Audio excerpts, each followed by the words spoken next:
براءة من الله ورسوله إلى الذين عاهدتم من المشركين فسيحوا في الأرض أربعة أشهر واعلموا أنكم غير معجز الله وأن الله مخزي الكافرين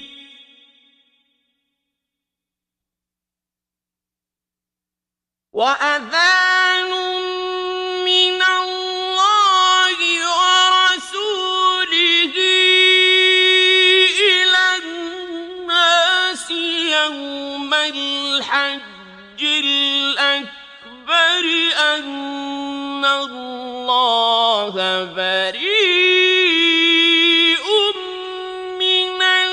المشركين ورسوله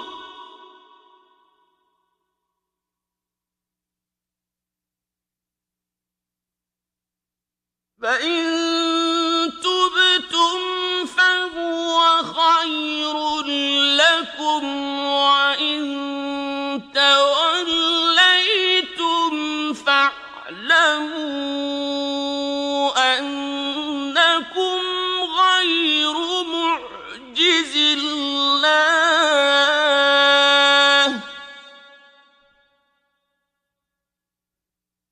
وبشر الذين كفروا بعذاب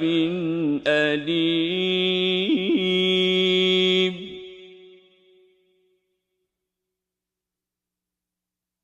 إلا الذين عاهدتم من المشركين ثم لم ينقصوكم شيئا ولم يظاهروا عليكم أحدا فأتموا إليهم عهدهم إلى مدتهم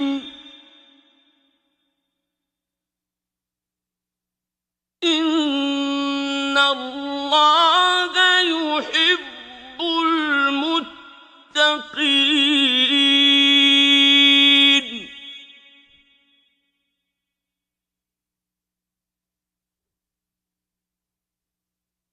فإذا انسلخ الأشهر الحرم فاقتلوا المشركين حيث وجدتموهم وخذوهم واحصروهم واقعدوا لهم كل مرصد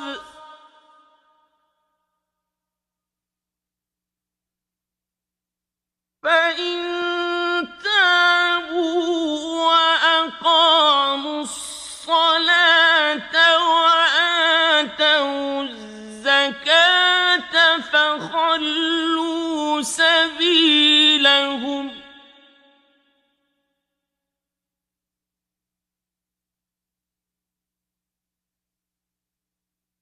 إن الله غفور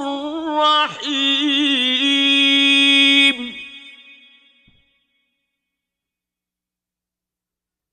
وإن أحد من المشركين استجارك فأجره حتى يسمع كلام الله ثم أبلغه مأمنه ذلك بأنهم قوم لا يعلمون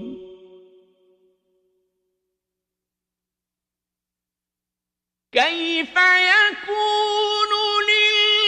للمشركين عهد عند الله وعند رسوله إلا الذين عاهدتم عند المسجد الحرام فما استقاموا لكم فاستقيموا لهم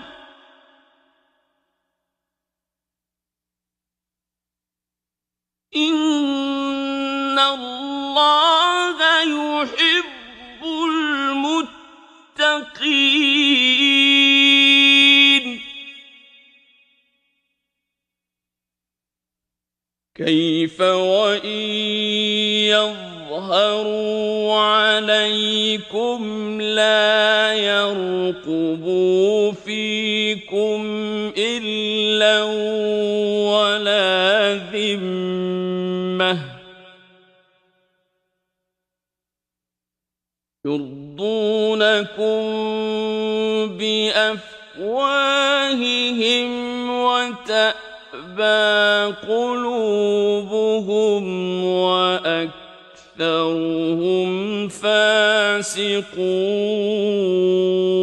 فاسقون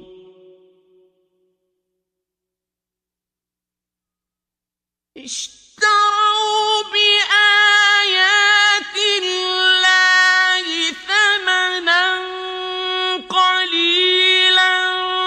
فصدوا عن سبيله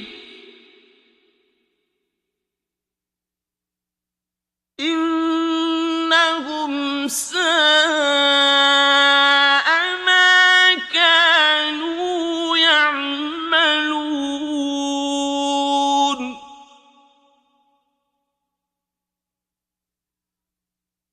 لا يرقبون في مؤمن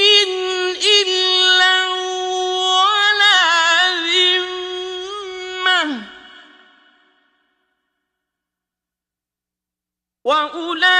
وأولئك هم المعتدون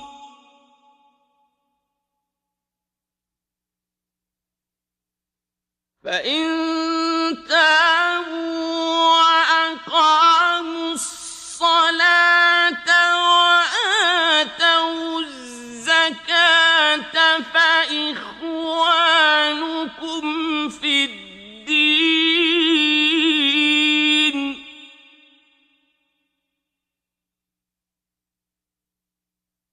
ونفصل الآيات لقوم يعلمون وإن نكثوا أيمانهم من بعد عهدهم وطعنوا في دينكم فقاتلوا أئمة الكفر إنهم لا أيمان لهم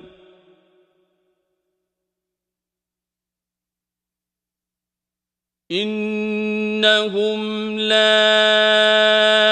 أيمان لهم لعلهم ينتهون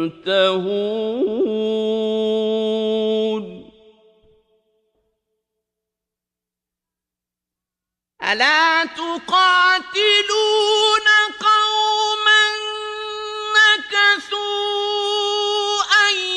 أيمانهم وهموا بإخراج الرسول وهم بدؤوكم أول مرة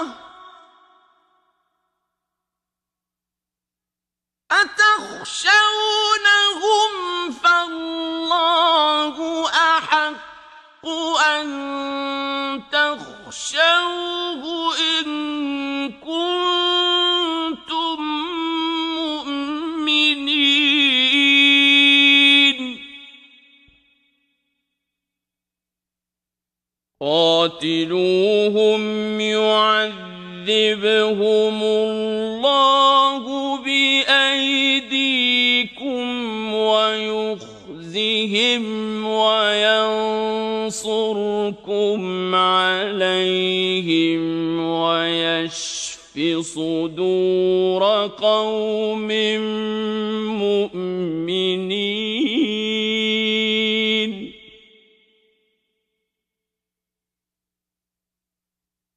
ويذهب غيظ قلوبهم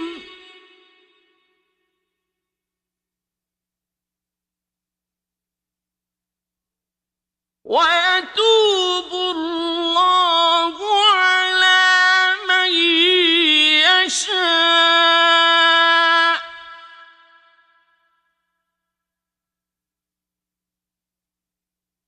والله عليم حكيم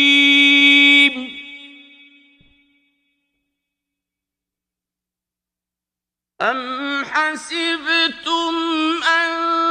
تتركوا ولما يعلم الله الذين جاهدوا منكم ولم يتخذوا من دون الله ولا رسوله ولا المؤمنين وليجة والله خبير بما تعملون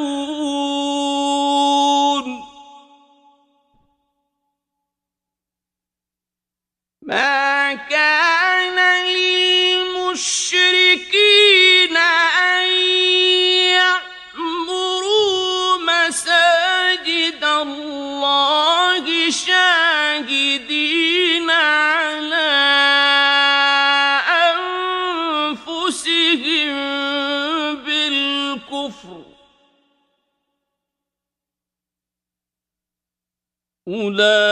أولئك حبطت أعمالهم وفي النار هم خالدون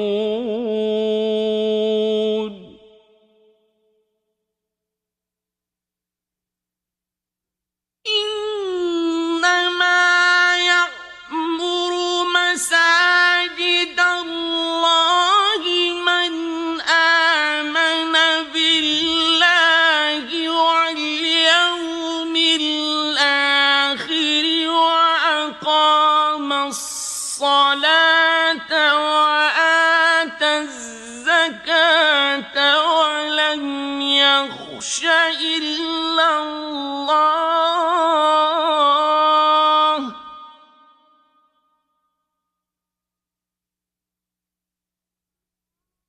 وأقام الصلاة وآتى الزكاة ولم يخش إلا الله فعسى أولئك أن يكونوا من المهتدين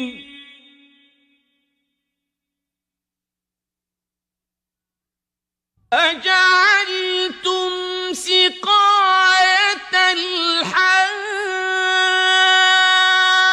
الحاج وعمارة المسجد الحرام كمن آمن بالله واليوم الآخر وجاهد في سبيل الله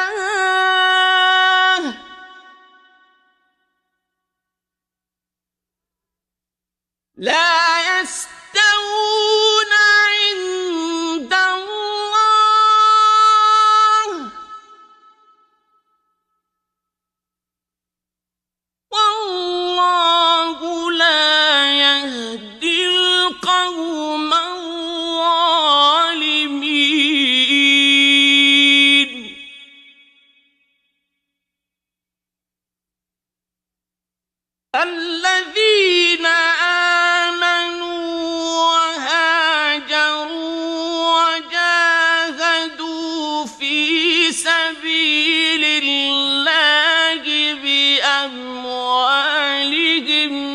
وأنفسهم أعظم درجة عند الله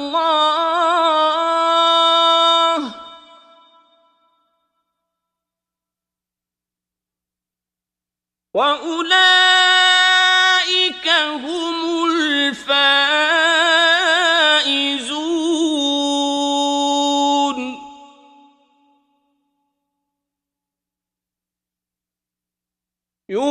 يبشرهم ربهم برحمة منه ورضوان وجنات لهم فيها نعيم مقيم خالدين فيها أبدا إن الله عنده أجر عظيم.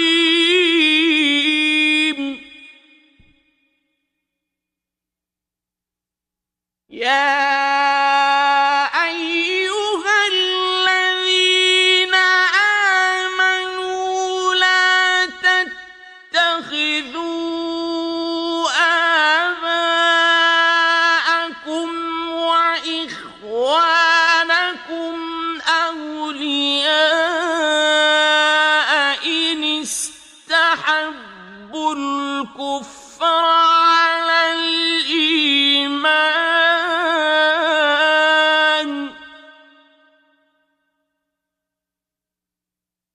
ومن يتولهم منكم فأولئك هم الظالمون.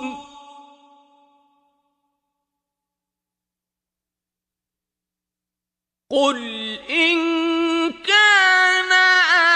آباؤكم وأبناؤكم وإخوانكم وأزواجكم وعشيرتكم وأموال اقترفتموها وتجارة تخشون كسادها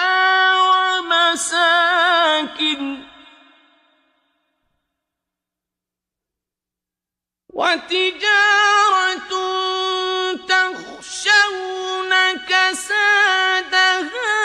ومساكن ترضونها أحب إليكم من الله ورسوله وجهاد في سبيله فتربصوا حتى يأتي الله بأمره والله لا يهدي القوم الفاسقين.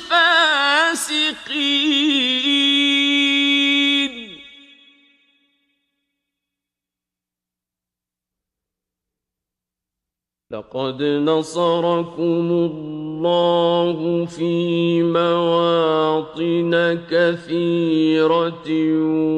ويوم حنين إذ أعجبتكم كثرتكم فلم تغن عنكم شيئا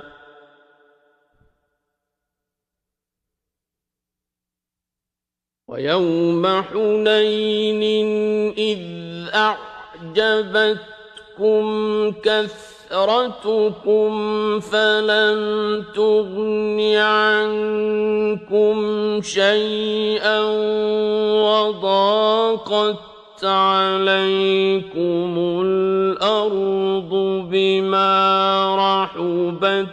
ثم وليتم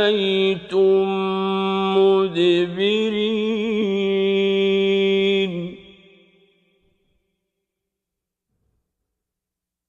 ثم أنزل الله سكينته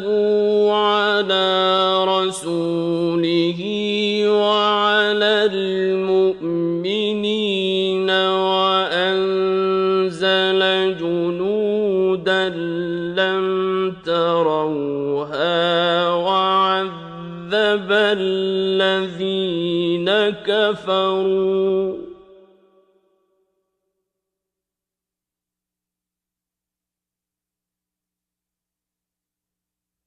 وذلك جزاء الكافرين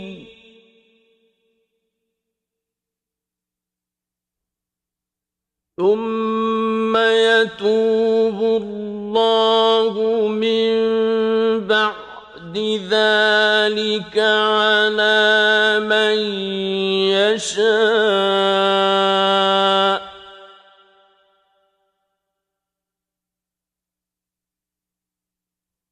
والله غفور رحيم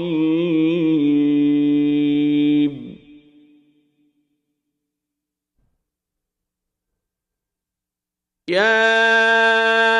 أيها الذين آمنوا إنما المشركون نجس فلا يقربوا المسجد الحرام بعد عامهم هذا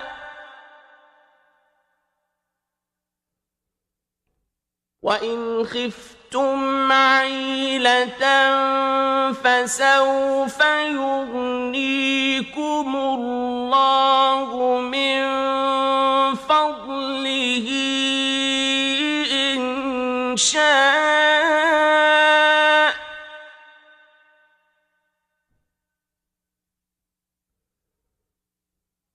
إن الله عليم حكيم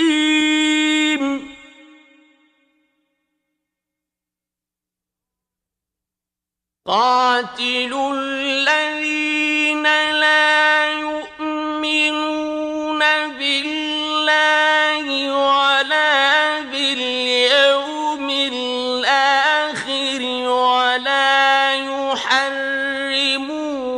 ما حرم الله ورسوله ولا يدينون دين الحق من الذين أوتوا الكتاب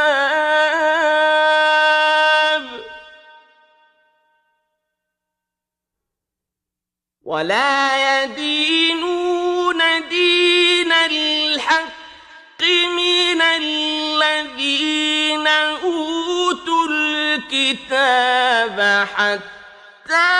يعطوا الجزية عن يد وهم صاغرون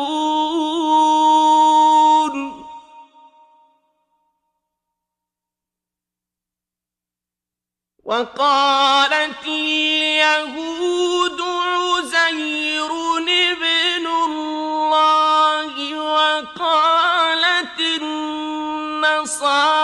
المسيح ابن الله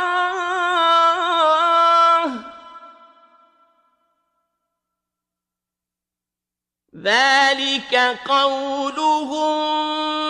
بأفواههم يضاهئون قول الذين كفروا من قبل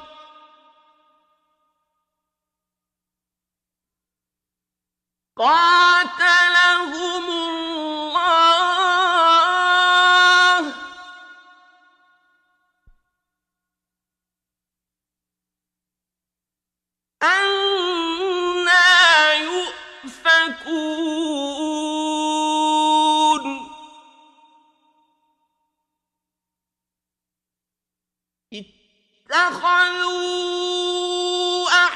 أحبارهم ورهبانهم أربابا من دون الله والمسيح ابن مريم وما أمروا إلا ليعبدوا إلها واحدا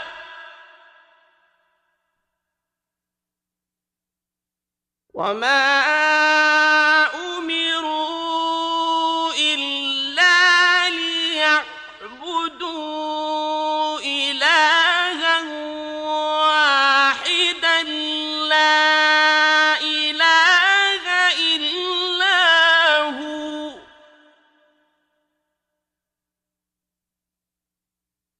سبحانه عما يشركون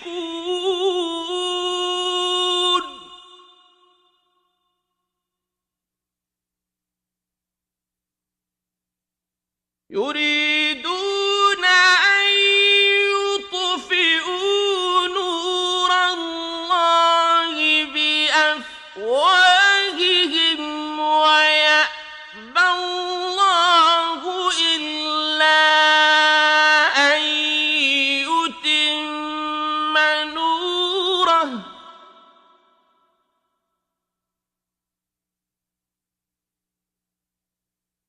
ويأبى الله إلا أن يتم نوره ولو كره الكافرون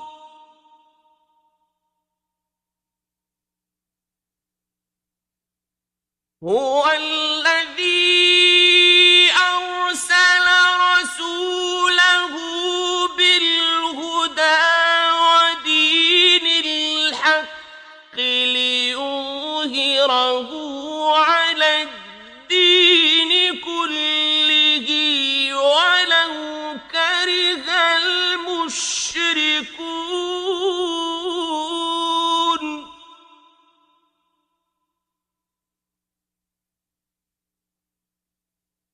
يا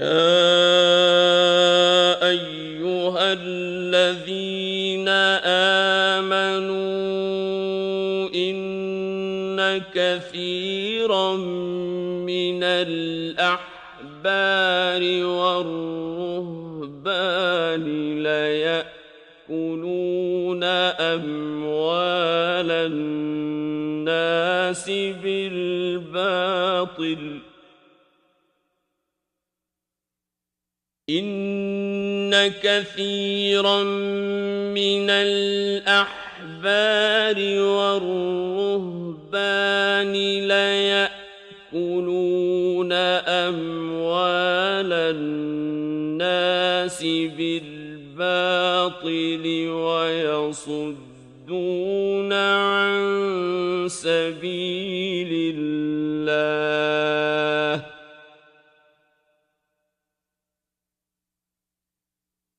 والذين يكنزون الذهب والفضة ولا ينفقونها في سبيل الله فبشرهم بعذاب أليم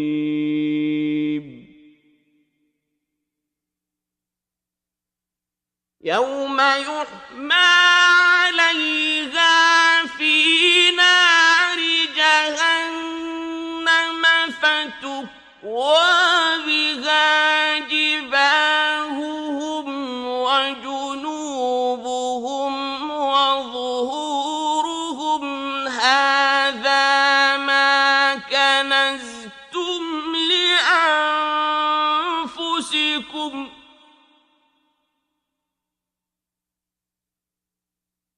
هذا ما كنزتم لأنفسكم فذوقوا ما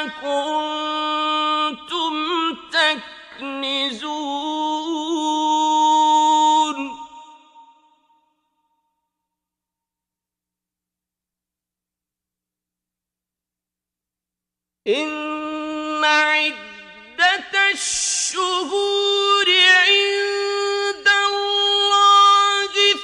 12 شهرا في كتاب الله يوم خلق السماوات والأرض منها أربعة حرم ذلك الدين القيم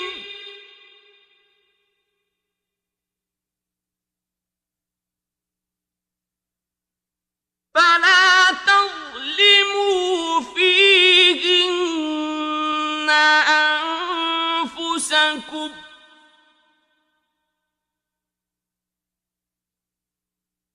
وقاتلوا المشركين كافة كما يقاتلونكم كافة واعلموا أن الله مع المتقين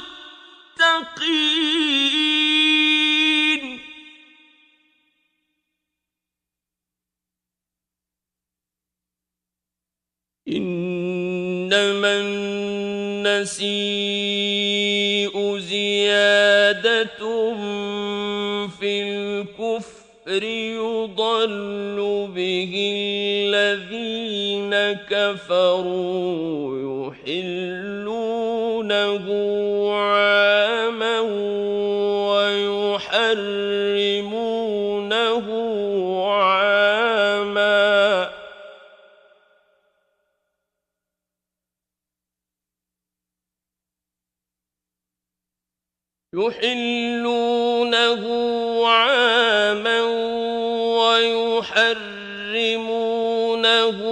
عاما ليواطئوا عدة ما حرم الله فيحلوا ما حرم الله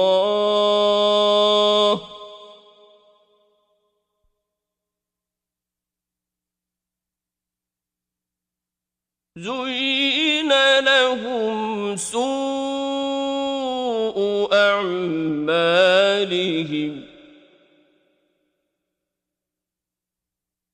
والله لا يهدي القوم الكافرين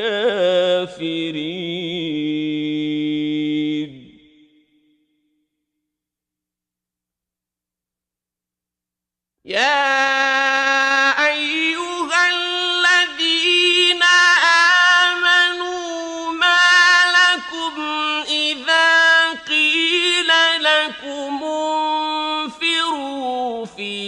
سبيل الله اثاقلتم إلى الأرض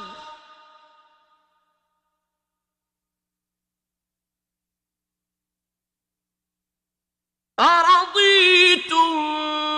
بالحياة الدنيا من الآخرة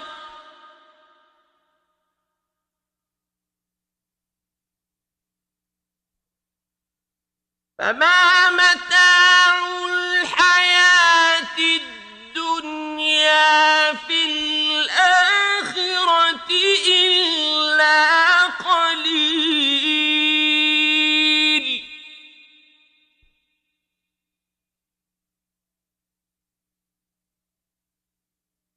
إلا تنفروا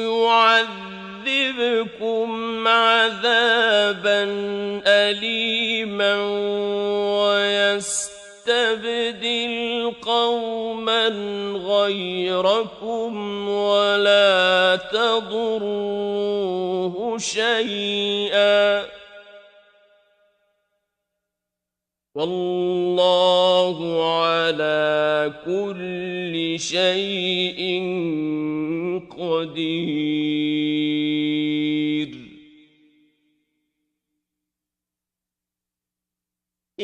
ألا تنصروه فقد نصره الله إذ أخرجه الذين كفروا ثاني اثنين إذ هما في الغار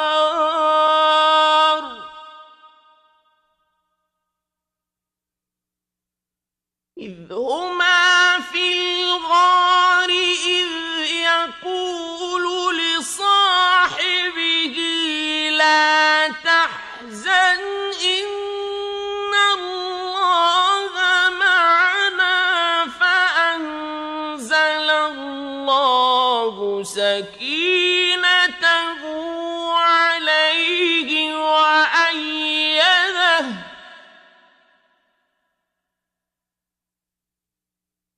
وأيده بجنود لم تروها وجعل كلمة الذين كفروا السفلى وكلمة الله هي العليا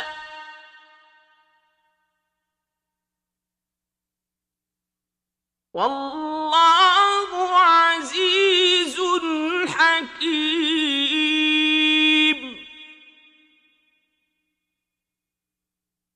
انفروا خفافا وثقالا وجاهدوا بأموالكم وأنفسكم في سبيل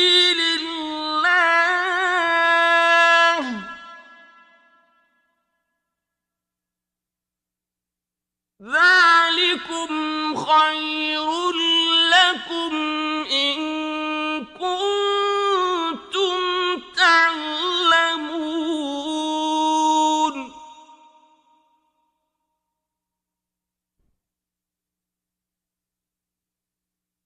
لو كان عرضا قريبا وسفرا قاصدا اتبعوك ولكن بعدت عليهم الشقة وسيحلفون بالله لو استطعنا لخرجنا معكم يهلكون أنفسهم والله يعلم إنهم لكاذبون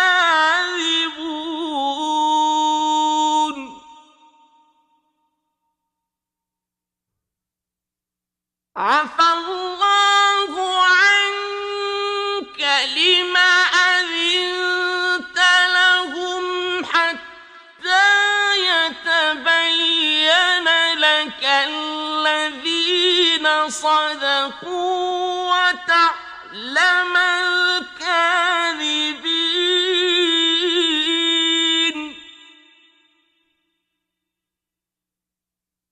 لا يستأذنك الذين يؤمنون بالله واليوم الآخر أن يجاهدوا بأموالهم وأنفسهم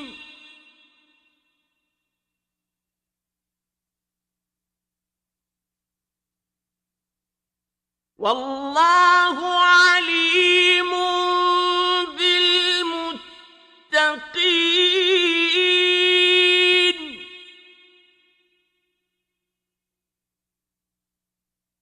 إنما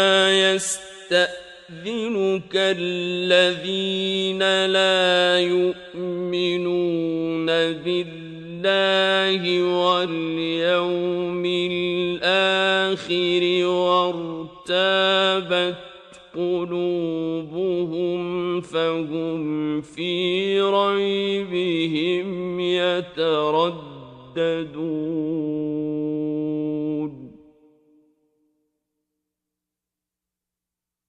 ولو أرادوا الخروج لأعدوا له عدة ولكن كره الله بعاثهم فثبطهم وقيل اقعدوا مع القاعدين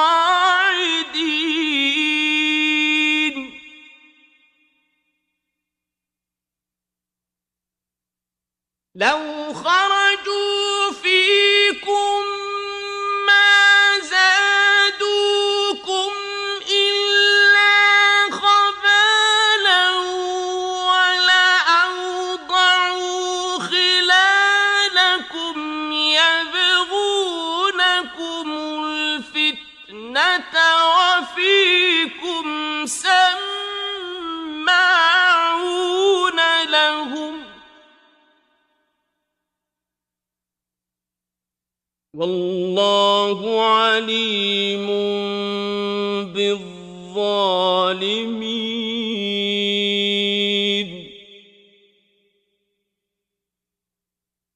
لقد ابتغوا الفتنة من قبل وقلبوا لك الأمور حتى جاء الحق وظهر أمر الله وهم كارهون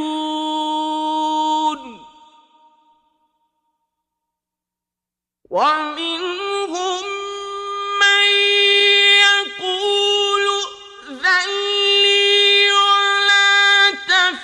تفتني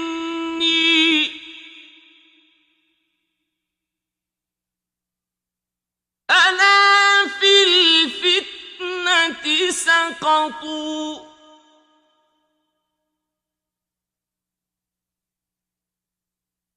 وإن جهنم لمحيطة بالكافرين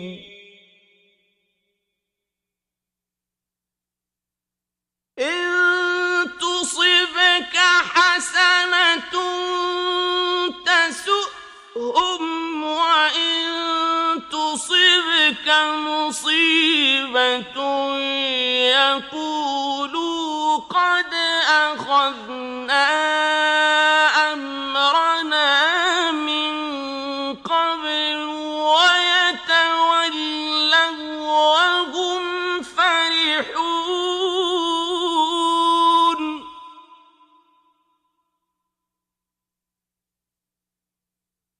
قل لن يصيبنا إلا ما كتب الله لنا هو مولانا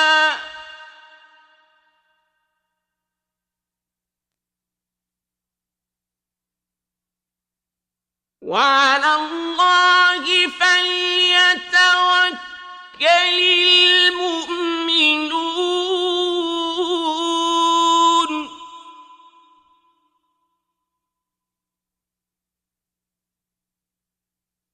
قل هل تربصون بنا إلا إحدى الحسنيين ونحن نتربص بكم أن يصيبكم الله بعذاب من عنده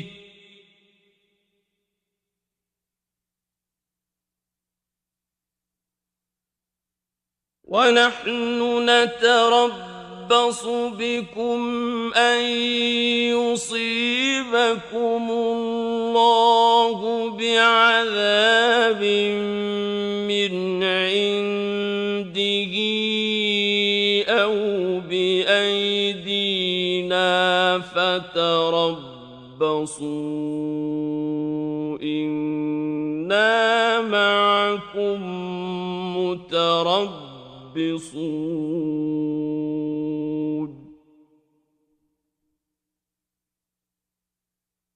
قل أنفقوا طوعا أو كرها لن يتقبل منكم إنكم كنتم قوما فاسقين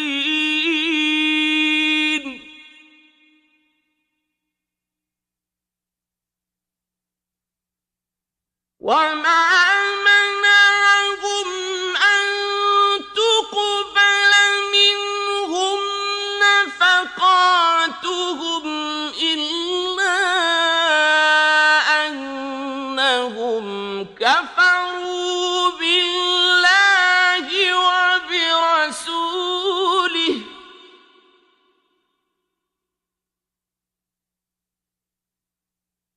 كفروا بالله وبرسوله ولا يأتون الصلاة إلا وهم كسالى ولا ينفقون إلا وهم كارهون فلا تعجبك أموالهم ولا أولادهم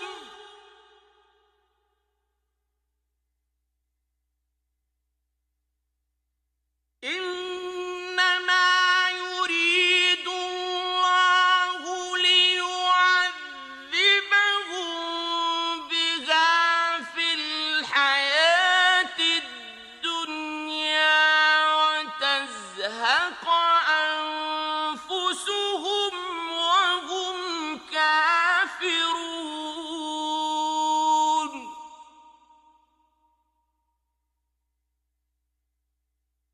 ويحلفون بالله إنهم لمنكم وما هم منكم ولكنهم قوم يفرقون لو يجدون ملجأ أو مغارات أو مدخلا لولوا إليه وهم يجمحون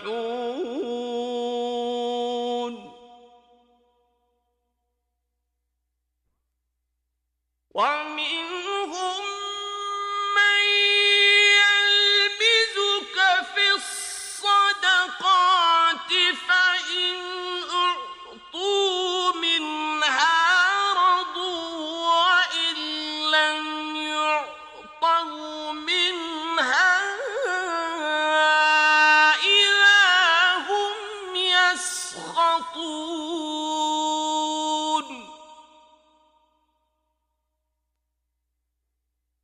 ولو أنهم رضوا ما آتاهم الله ورسوله وقالوا حسبنا الله سيؤتينا الله من فضله وقالوا حسبنا الله سيؤتينا الله من فضله ورسوله إنا إلى الله راغبون.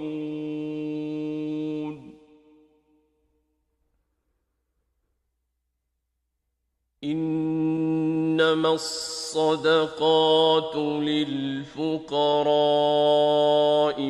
والمساكين والعاملين عليها والمؤلفة قلوبهم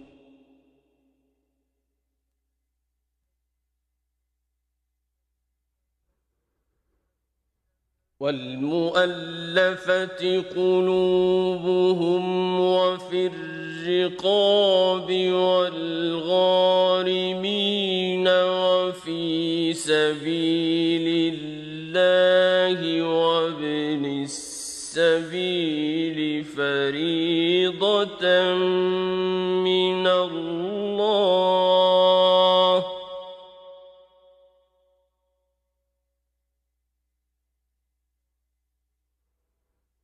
والله عليم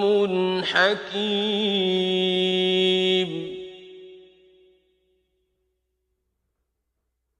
ومنهم الذين يؤذون النبي ويقولون هو أذن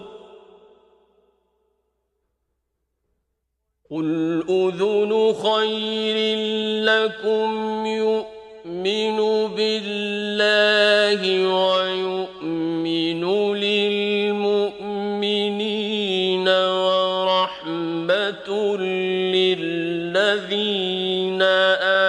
آمنوا منكم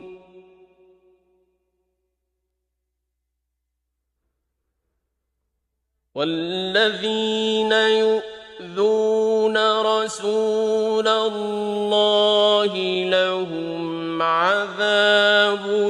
أليم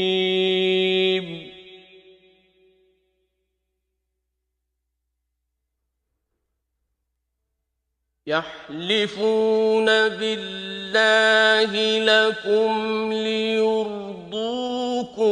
والله ورسوله أحق أن يرضوه إن كانوا مؤمنين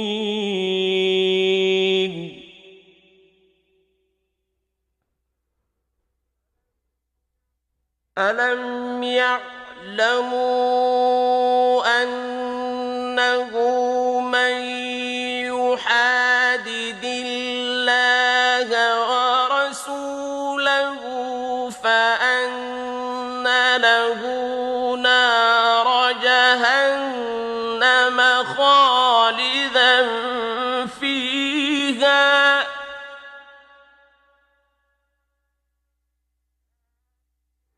ذلك الخزي العظيم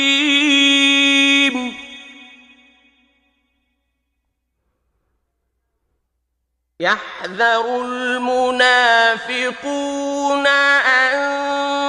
تنزل عليهم سورة تنبئهم بما في قلوبهم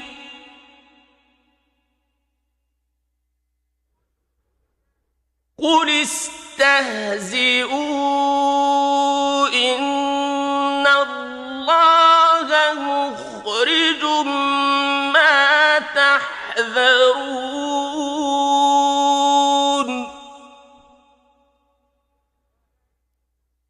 ولئن سألتهم ليقولن إنما كنا نخوض ونلعب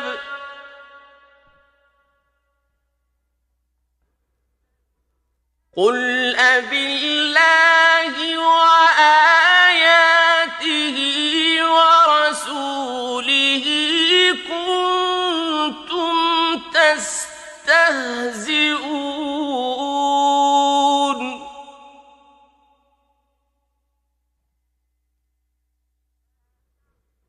لا تعتذروا قد كفرتم بعد إيمانكم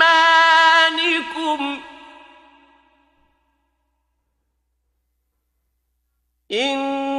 نعف عن طائفة منكم نعذب طائفة بأنهم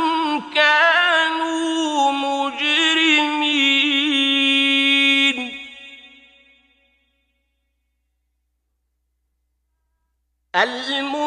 المنافقون والمنافقات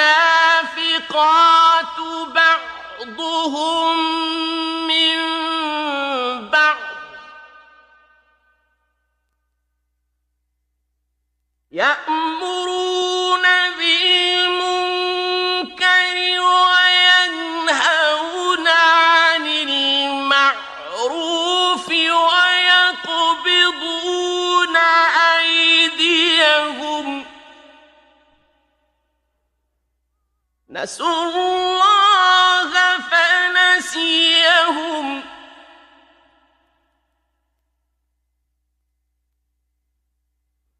إن المنافقين هم الفاسقون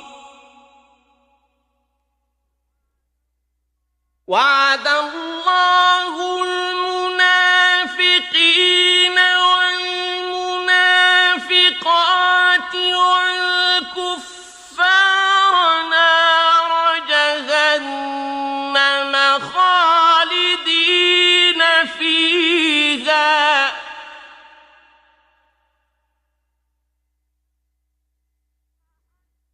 هي حسبهم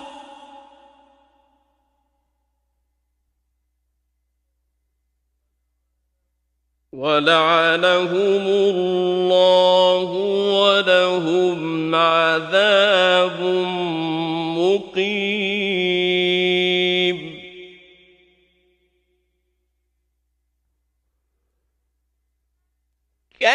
كالذين من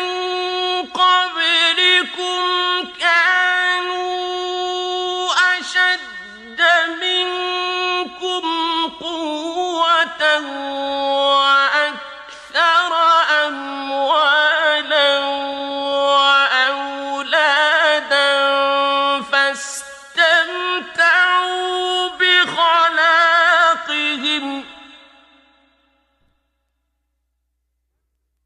فاستمتعتم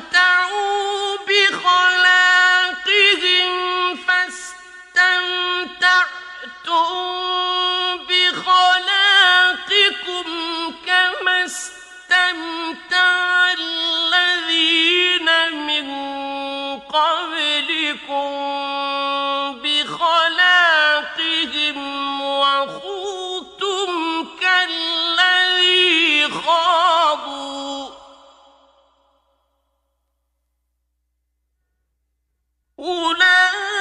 أولئك حبطت أعمالهم في الدنيا والآخرة وأولئك هم الخاسرون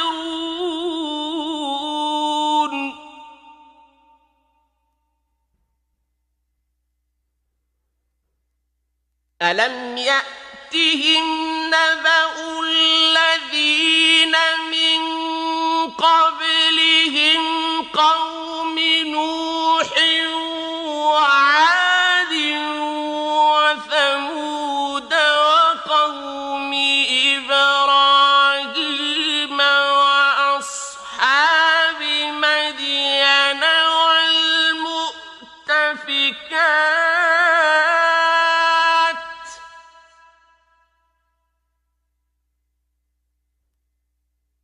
أتتهم رسلهم بالبينات فما كان الله ليظلمهم ولكن كانوا يظلمون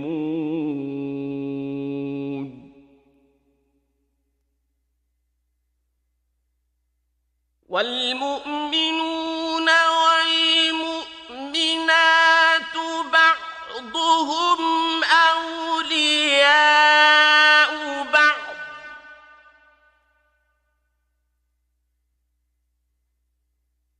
يأمرون بالمعروف وينهون عن المنكر ويقيمون الصلاة ويؤتون الزكاة ويطيعون الله ورسوله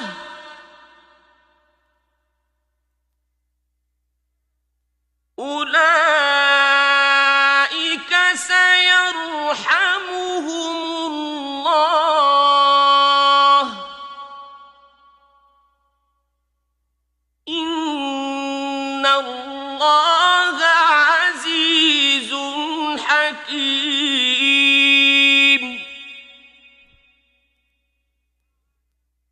وعد الله المؤمنين والمؤمنات جنات تجري من تحتها الأنهار خالدين فيها ومساكن طيبة في جنات عدن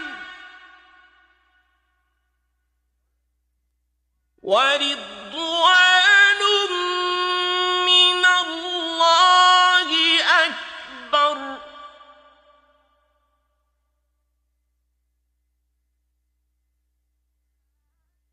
ذلك هو الفوز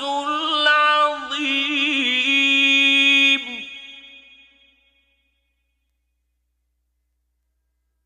يا أيها النبي جاهد الكفار والمنافقين واغلظ عليهم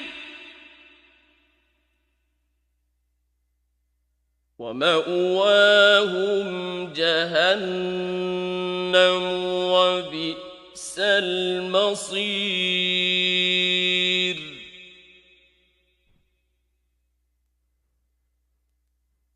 يحلفون بالله ما قالوا ولقد قالوا كلمة الكفر وكفروا بعد إسلامهم وهموا بما لم ينالوا وما نقموا إلا أن أغناهم الله ورسوله من فضله فإن يتوبوا يك خيرا لهم وإن يتولوا يعذبهم الله عذابا أليما في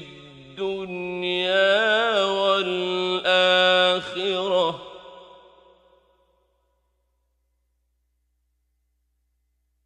وما لهم في الأرض من ولي ولا نصير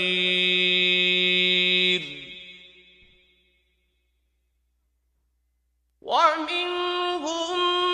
من عاهد الله لئن آتانا من فضله لنصدقن ولنكونن من الصالحين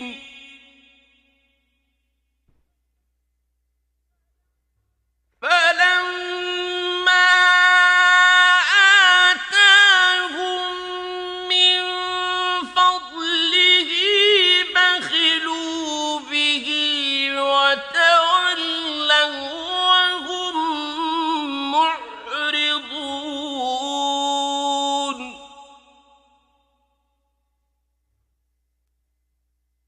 فأعقبهم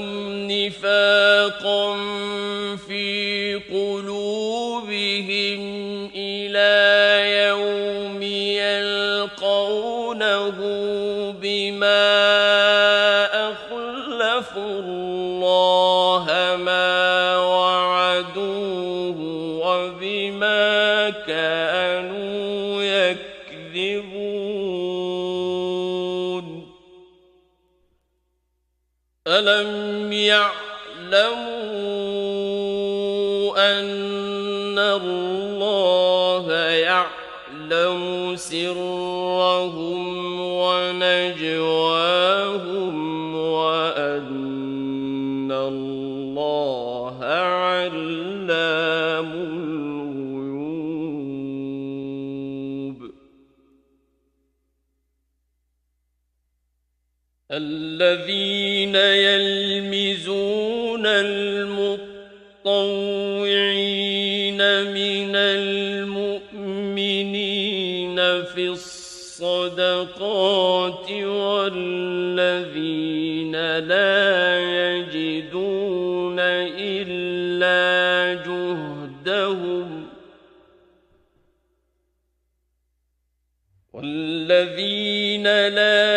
يجدون إلا جهدهم فيسخرون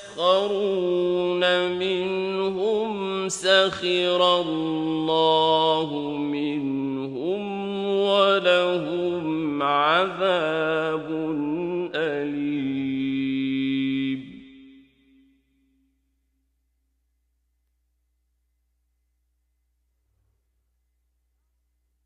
استغفر لهم أو لا تستغفر لهم إن تستغفر لهم 70 مرة فلن يغفر الله لهم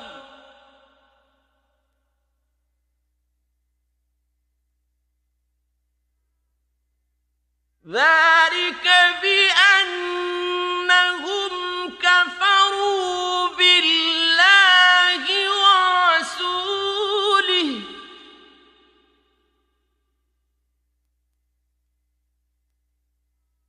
والله لا يهدي القوم الفاسقين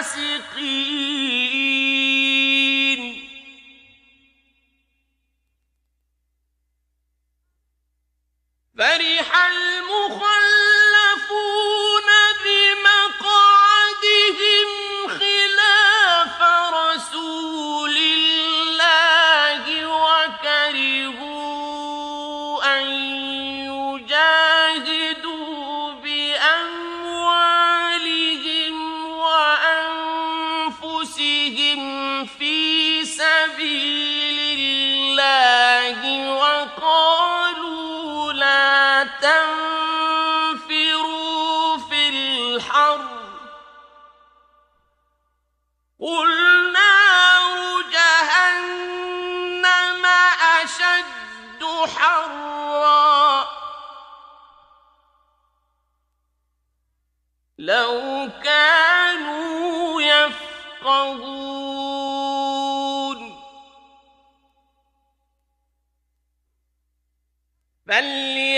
فليضحكوا قليلا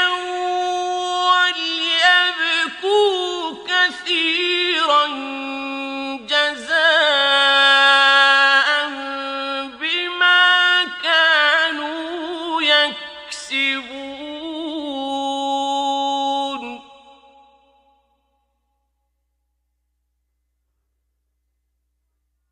فإن رجعك الله إلى طائفة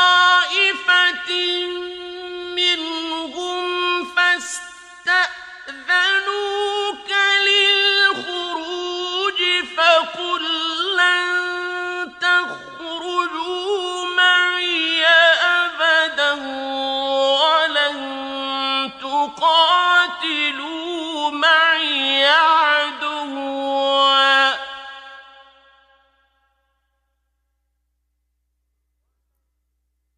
ولن تقاتلوا معي عدوا إنكم رضيتم بالقعود أول مرة فاقعدوا مع الخالفين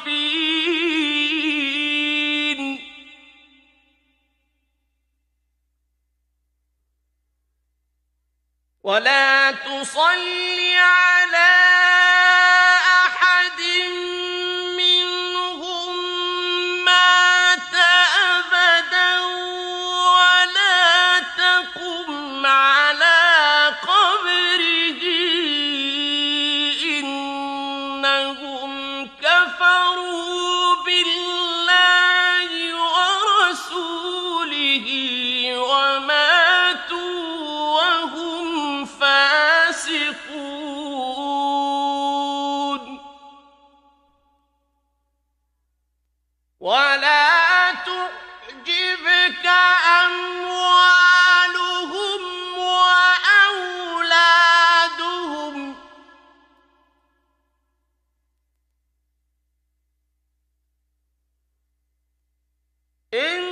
إنما يريد الله أن يعذبهم بها في الدنيا وتزهق أنفسهم وهم كافرون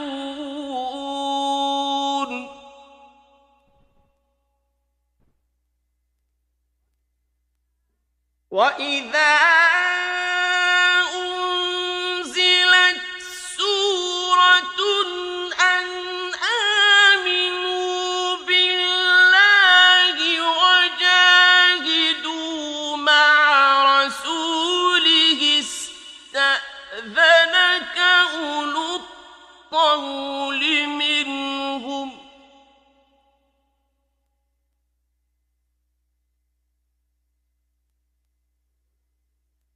استأذنك أولو الطول منهم وقالوا ذرنا نكن مع القاعدين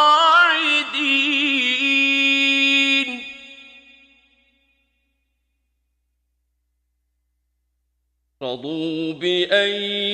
يكونوا مع الخوالف وطبع على قلوبهم فهم لا يفقهون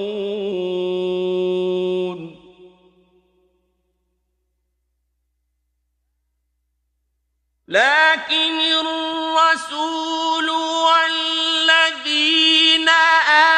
آمنوا معه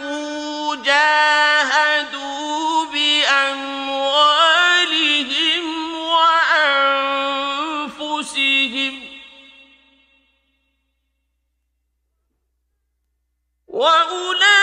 وأولئك لهم الخيرات وأولئك هم المفلحون أعد الله لهم جنات تجري من تحتها الأنهار خالدين فيها ذلك الفوز العظيم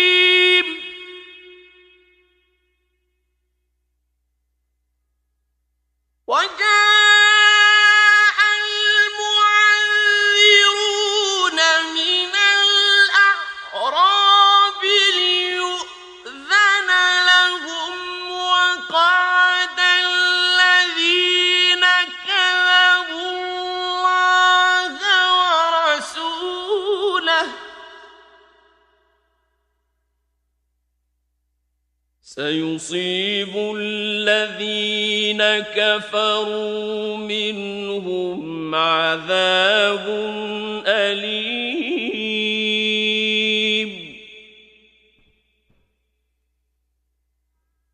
ليس على الضعفاء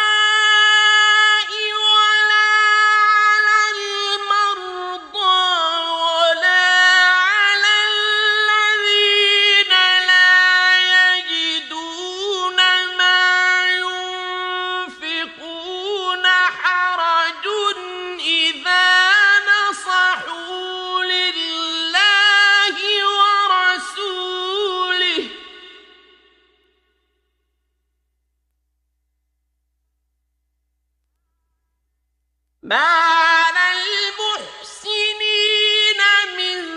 سبيل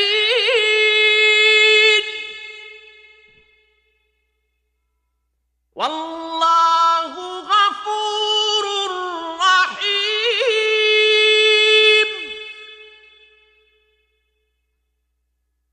ولا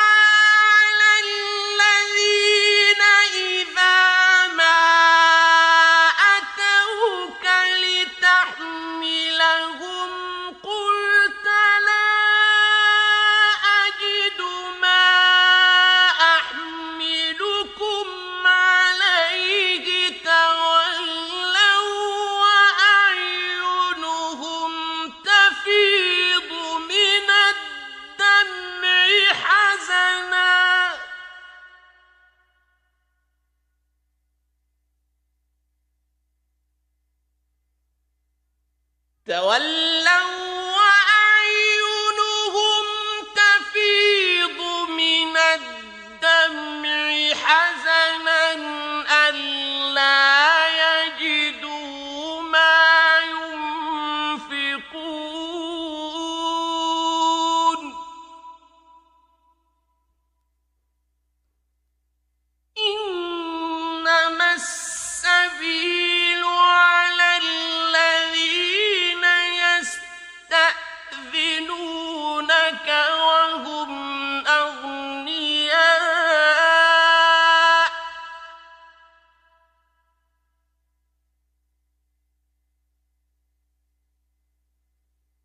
رضوا بأن يكونوا مع الخوالف وطبع الله على قلوبهم فهم لا يعلمون.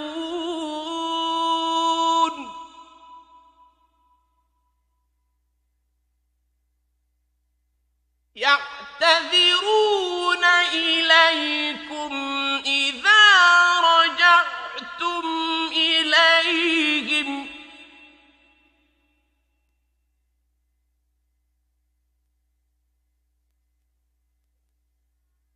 قل لا تعتذروا لن نؤمن لكم قد نبأنا الله من أخباركم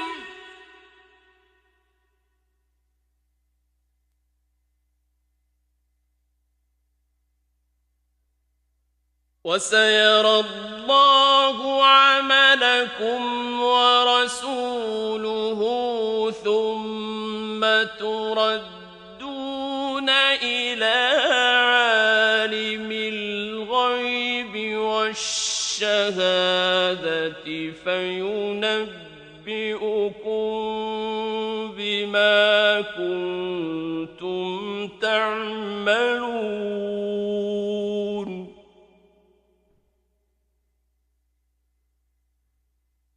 سيحلفون بالله لكم إذا انقلبتم إليهم لتعرضوا عنهم فأعرضوا عنهم إنهم رجس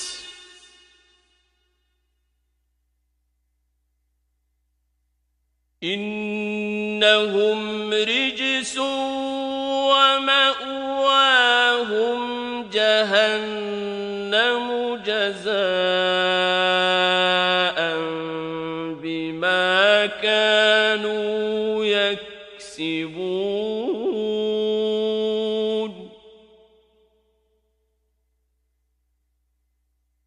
يحلفون لكم لترضوا عنهم فإن ترضوا عنهم فإن الله لا يرضى عن القوم الفاسقين.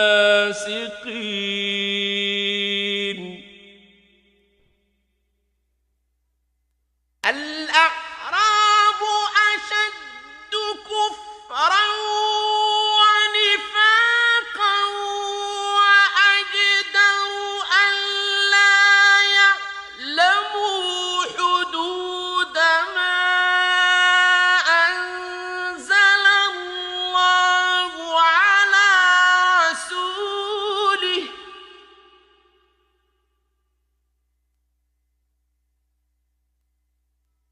والله عليم حكيم.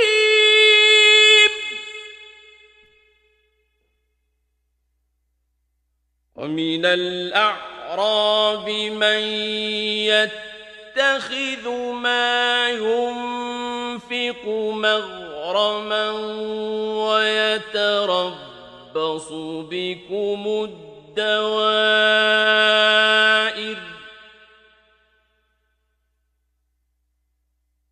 عليهم دائرة السوء والله سميع عليم.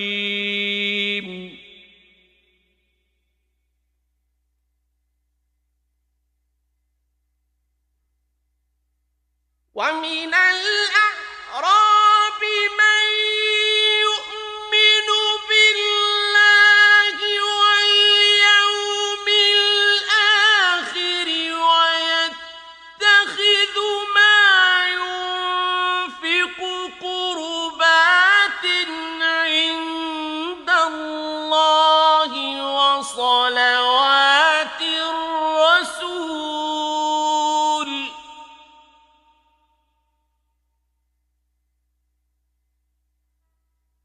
ألا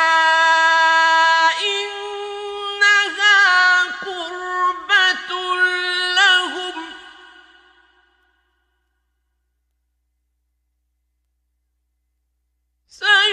سيدخلهم الله في رحمته إن الله غفور رحيم.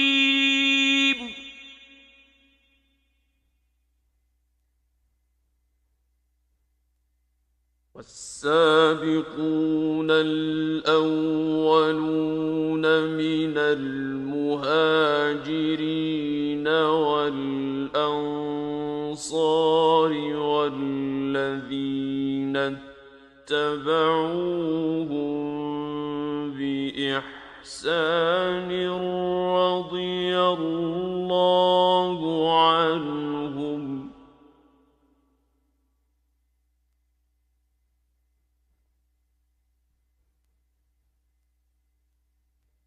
رضي الله عنهم ورضوا عنه وأعد لهم جنات تجري تحتها الأنهار خالدين فيها أبدا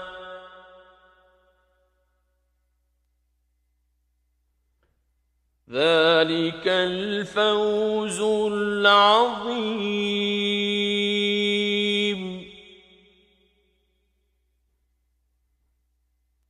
وممن حولكم من الأعراب منافقون ومن أهل المدينة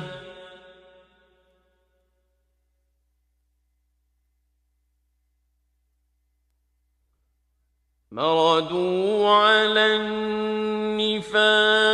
لا تعلمهم نحن نعلمهم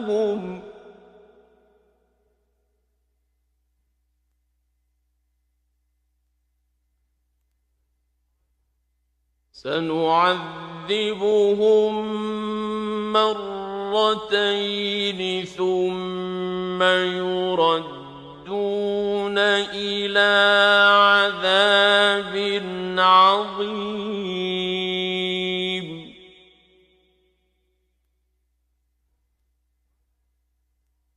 وآخرون اعترفوا بذنوبهم خلطوا عملا صالحا وآخر سيئا عسى الله أن يتوب عليهم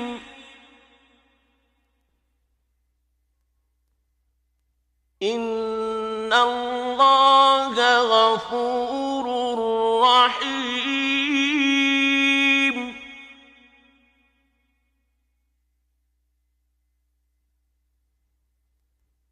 خذ من أموالهم صدقة تطهرهم وتزكيهم بها وصل عليهم إن صلاتك سكن لهم والله سميع عليم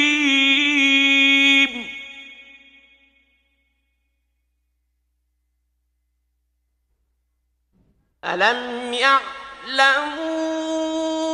أن الله هو يقبل التوبة عن عباده ويأخذ الصدقات وأن الله هو التواب الرحيم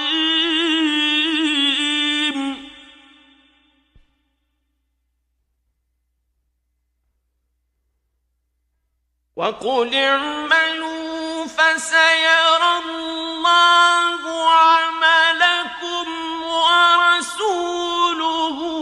والمؤمنون وستردون إلى عالم الغيب والشهادة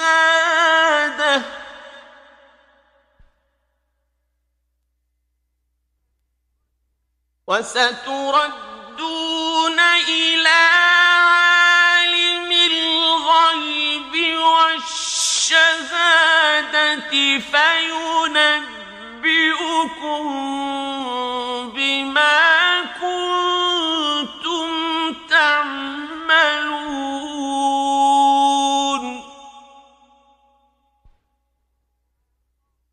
وآخرون مرجون لأمر الله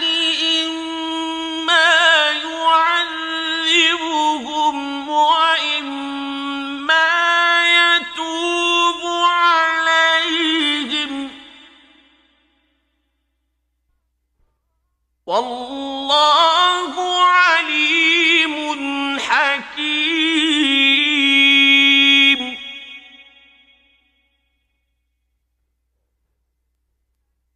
والذين اتخذوا مسجدا ضرارا وكفرا وتفريقا بين المؤمنين وإرصادا لمن حارب الله ورسوله من قبل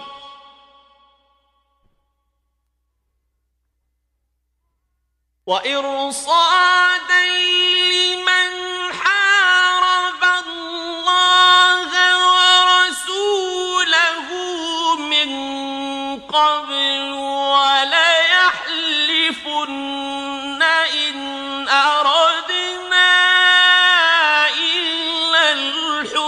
الحسنى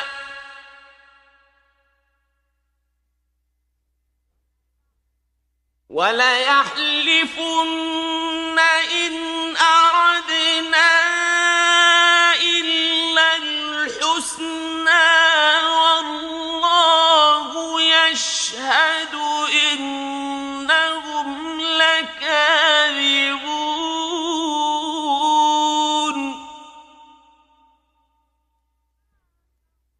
لا تقم فيه أبداً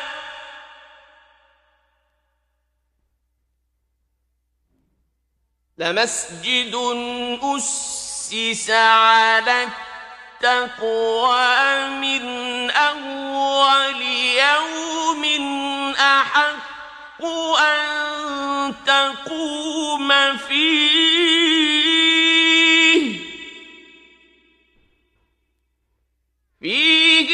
رجال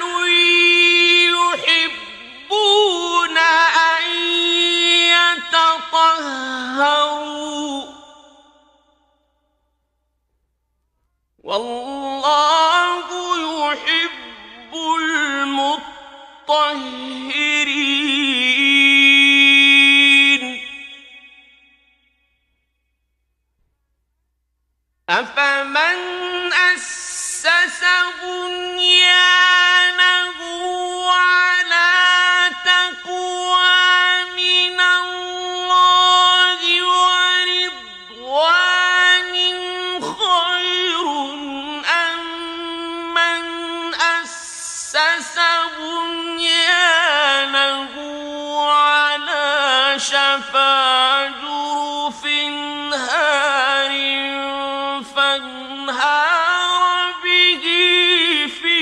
نار جهنم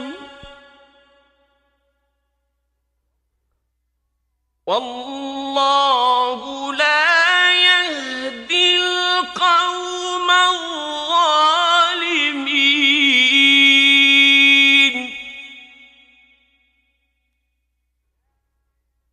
لا يزال بنيانهم الذي بنوا ريبة في قلوبهم إلا أن تقطع قلوبهم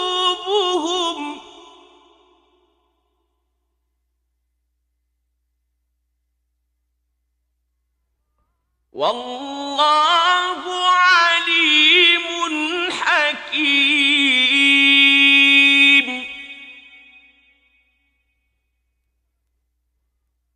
إن الله اشترى من المؤمنين أنفسهم وأموالهم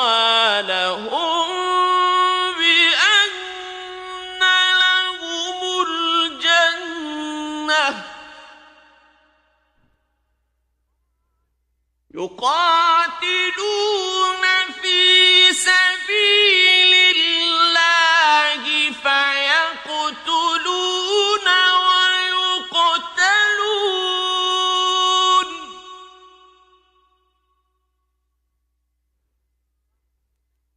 وعدا عليه حقا في التوراة والإنجيل والقرآن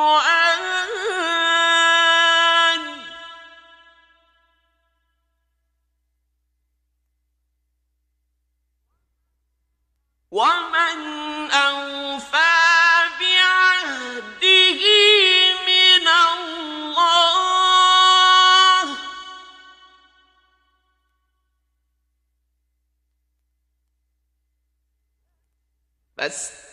فاستبشروا ببيعكم الذي بايعتم به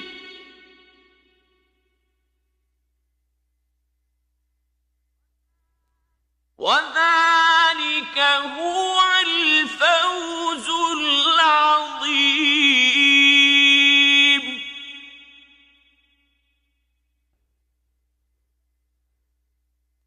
التائبون العابدون الحامدون السائحون الراكعون الساجدون الآمرون بالمعروف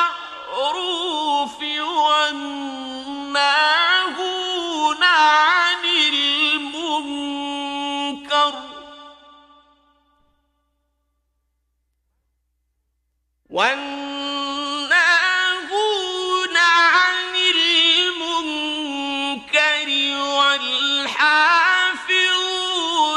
لحدود الله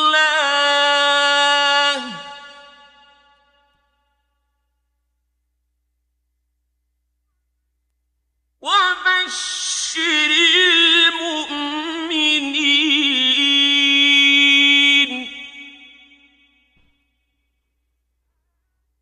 ما كان للنبي والذين آمنوا أن يستغفروا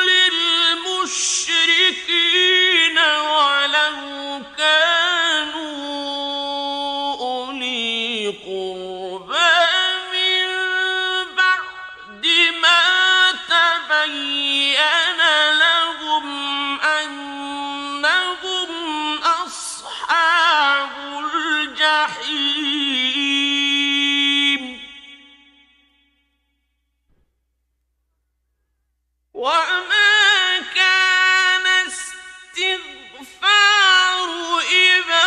إبراهيم لأبيه إلا عن موعدة وعدها إياه فلما تبين له أنه عدو لله تبرأ منه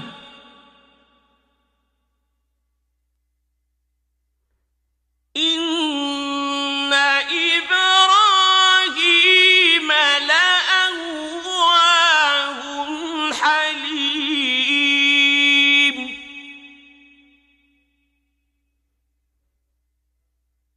وما كان الله ليضل قوما بعد إذ هداهم حتى يبين لهم ما يتقون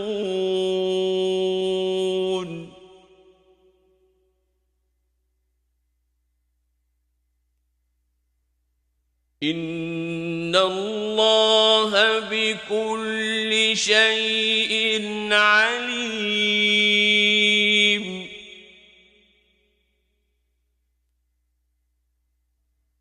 إن الله له ملك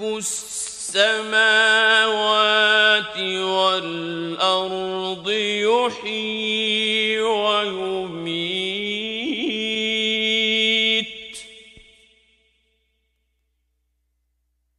وما لكم من دون الله من ولي ولا نصير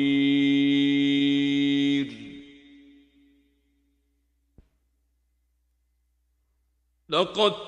تاب الله على النبي والمهاجرين والأنصار الذين اتبعوه في ساعة العسرة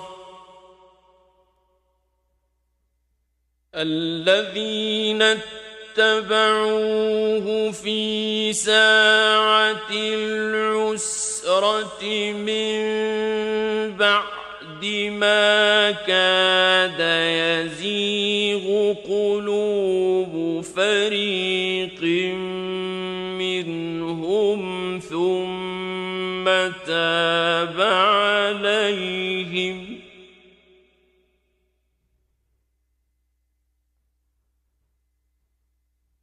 إنه بهم رءوف رحيم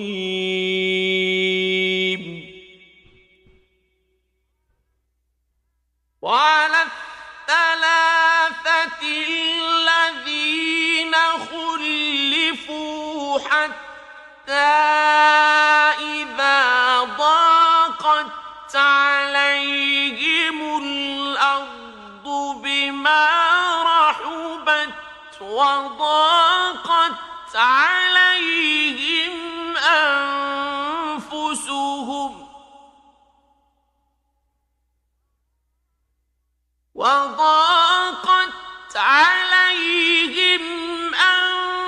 أنفسهم وظنوا أن لا ملجأ من الله إلا إليه ثم تاب عليهم ليتوبوا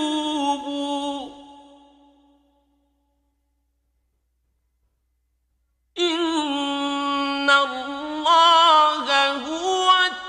التواب الرحيم يا أيها الذين آمنوا اتقوا الله وكونوا مع الصادقين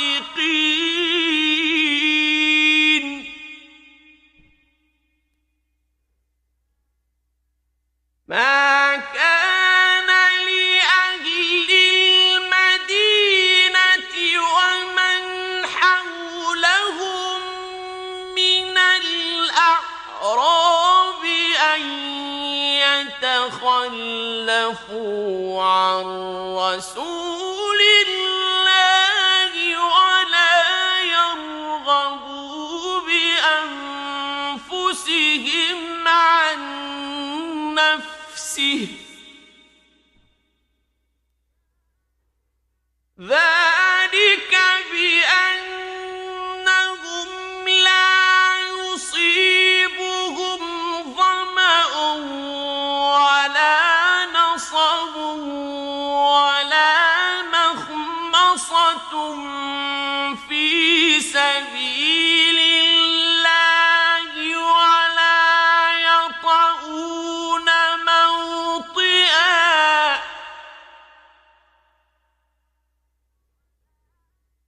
ولا يطؤون موطئا يغيظ الكفار ولا ينالون من عدو نيلا إلا كتب لهم به عمل صالح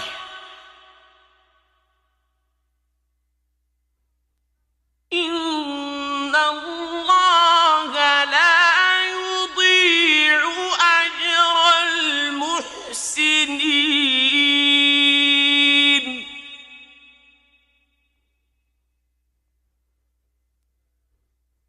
ولا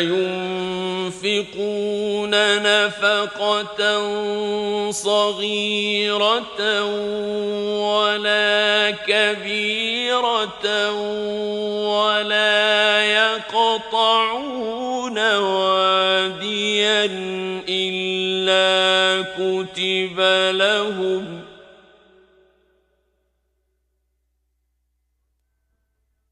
ولا يقطعون واديا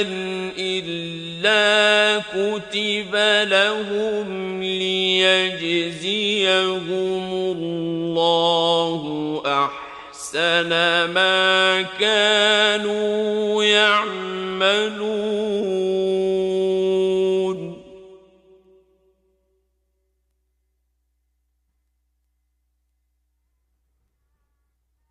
وما كان المؤمنون لينفروا كافة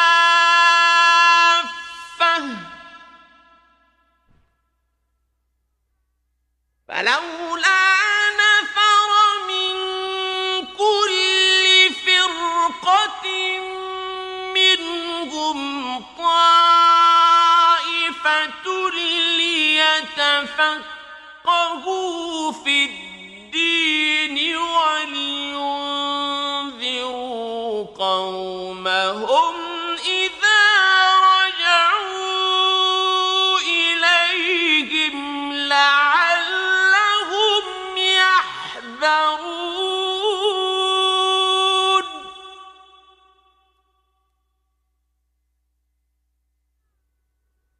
يا أيها الذين آمنوا قاتلوا الذين يلونكم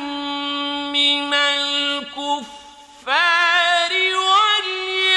وليجدوا فيكم غلظة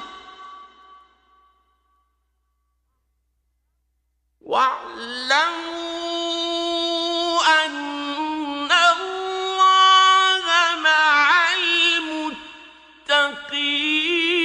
المتقين وإذا ما أنزلت سورة فمنهم من يقول أيكم زادته هذه إيمانا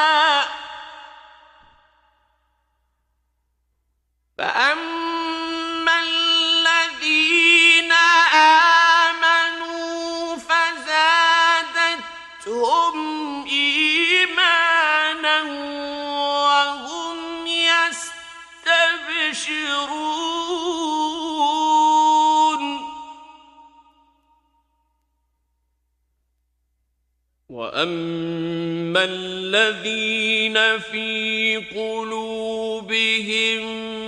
مرض فزادتهم رجسا إلى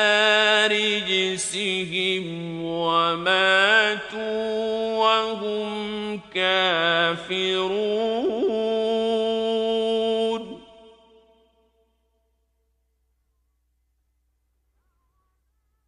أولا يرون أنهم يفتنون في كل عام مرة أو مرتين ثم لا يتوبون ولا هم يذكرون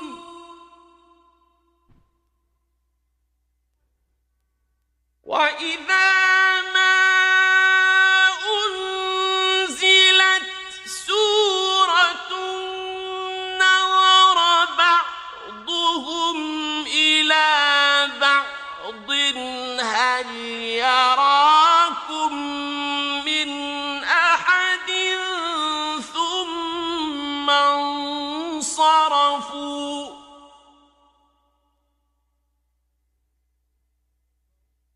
صرف الله قلوبهم بأنهم قوم لا يفقهون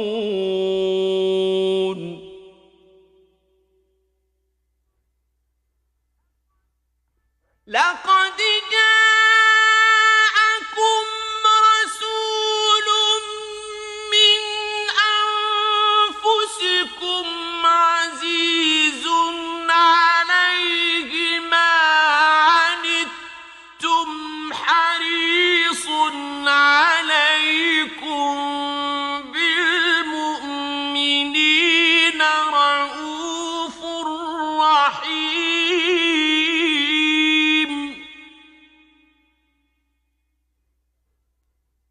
فإن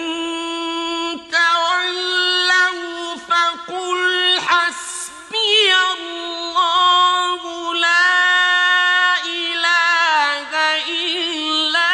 هو عليه توكلت